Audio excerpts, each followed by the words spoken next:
St. Paul, the apostle to the Gentiles, wrote a very special letter to the Galatians. I am going to be sharing with you a few thoughts on that ancient epistle today for your enrichment and your learning. I'm Father Jeffrey Mickler of the Society of St. Paul, and we who are dedicated to St. Paul, his life and his work, find this letter particularly interesting and challenging. First of all, who were the Galatians? Where did they live? The Galatians were a Celtic tribe.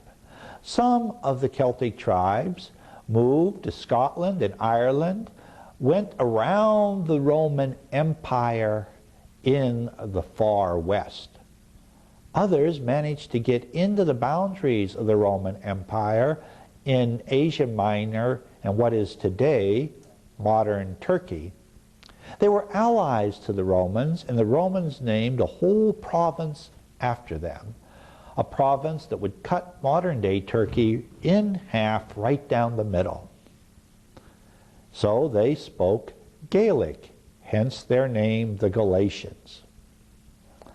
These people were hardworking, cheerful, and hospitable. But they were also somewhat isolated from the world as a whole. Now Paul, when he arrived in their midst, was very ill.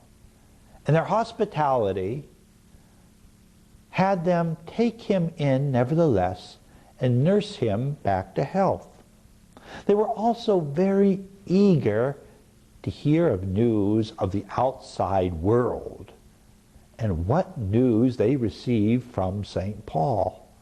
The story of Jesus Christ, a man who was not only truly human, but divine, who made things right between the one living, transcendent God and sinful humanity.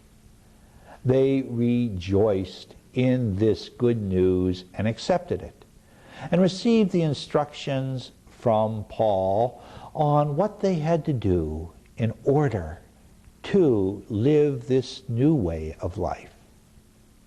What type of illness Paul had, it's hard to say. Some say it may have been an illness of the eyes and vision. We simply don't know. But that physical illness of Paul led to the spiritual healing of an entire group of people. So Paul delighted in them, in their warmth and in their friendship and their openness to the message he carried. However, something went wrong, and it's reflected in this letter. Now, all of Paul's authentic letters begin with an address, who the letter's from, and who the letter is going to.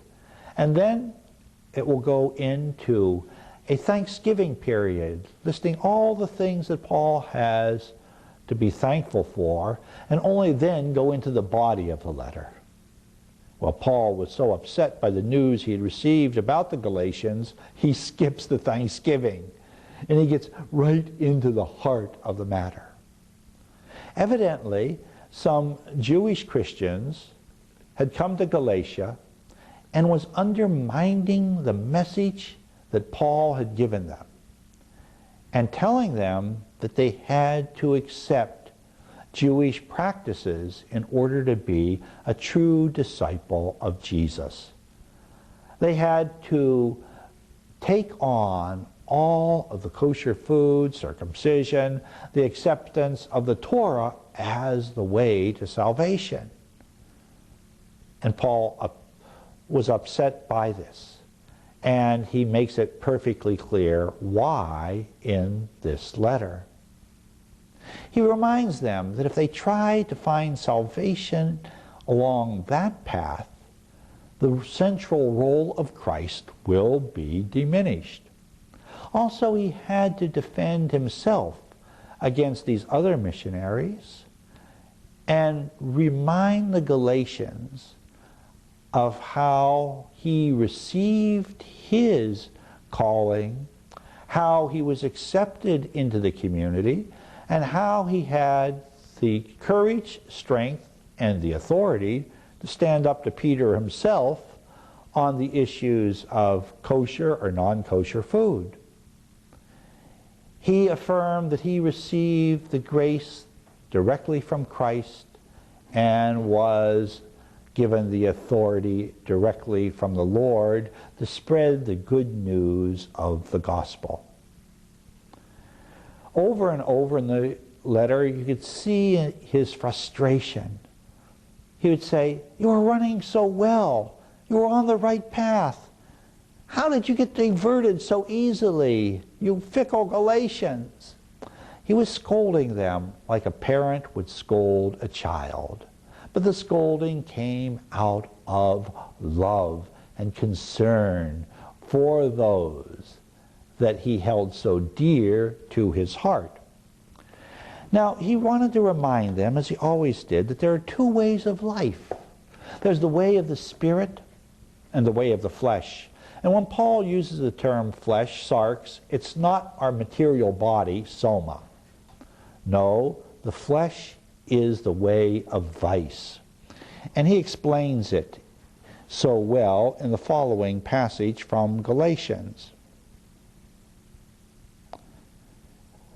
"You have been called to freedom, brothers, but don't let your freedom become opportunity for the flesh. Serve one another through love." This is at the key of his thinking. The flesh, with its selfishness, with its avarice, with its fornication, will wither in the face of true love.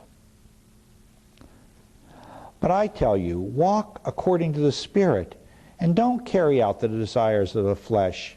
For the desires of the flesh are opposed to the Spirit, and the Spirit is opposed to the flesh.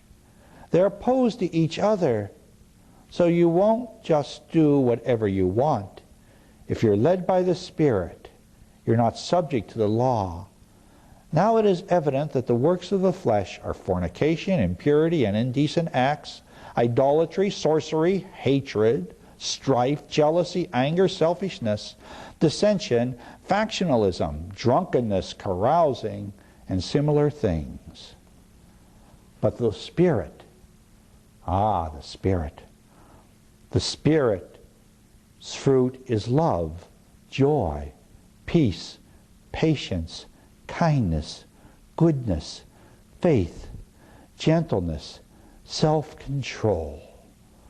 There is no law against these things. Those who belong to Christ have crucified the flesh with its passions and desires. If we live in the Spirit, let us also follow the Spirit. Let's not be conceited, provocative, or envious towards one another. What a marvelous challenge. There are two opposing ways to live out our lives. One is filled with peace, joy, and harmony. The other, strife, disappointment, bitterness, and disillusionment. Two paths that a human being can follow.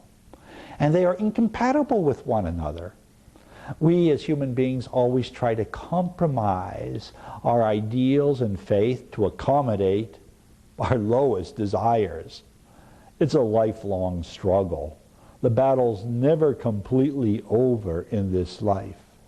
But by the grace of God that's found in Christ, we are filled with a Spirit that makes victory in this area possible. And it's this victory that sets us free. A freedom that the world cannot take from us. A freedom that death itself cannot undermine. I pray that as you walk along your life's journey, you will always have the Christ before you, the Christ in you, the Christ beside you, so that the works of the flesh will diminish and the power of love grow each day of your lives.